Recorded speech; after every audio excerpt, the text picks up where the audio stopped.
Autre forme de délinquance presque invisible, les bars clandestins. Il y en aurait des centaines en France.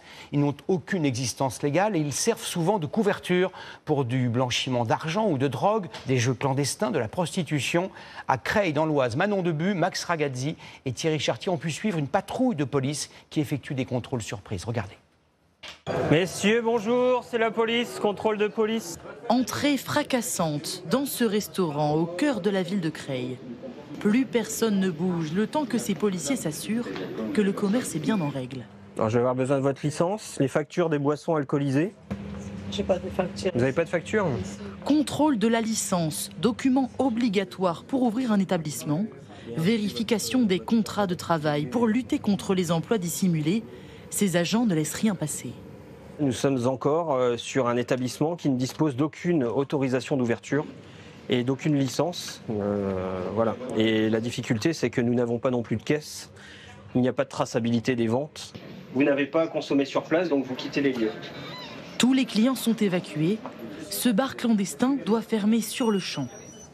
En quelques mois, une dizaine de commerces comme celui-ci a subi le même sort. Certains étaient suspectés d'activités illégales. Les bars sont ouverts sans autorisation, il n'y a aucun affichage pour le réglementaire, des suspicions de prostitution également, de drogue aussi, d'ouverture tardive. La traque se poursuit donc contre ces établissements frauduleux, responsables d'une concurrence déloyale envers leurs confrères en règle, comme en témoigne ce commerçant à visage caché.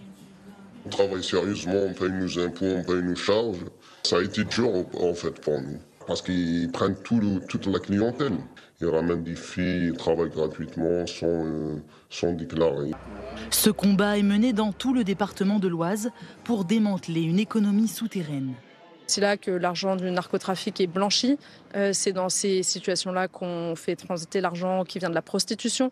C'est de l'argent qui souvent vient alimenter des réseaux de proxénétisme, de trafic d'êtres humains et toute la structure du trafic de stupéfiants.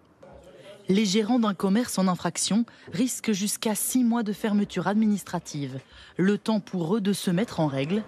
Certains ont tenté de rouvrir sous d'autres noms. Ils ont été placés en garde à vue et seront bientôt jugés devant le tribunal correctionnel.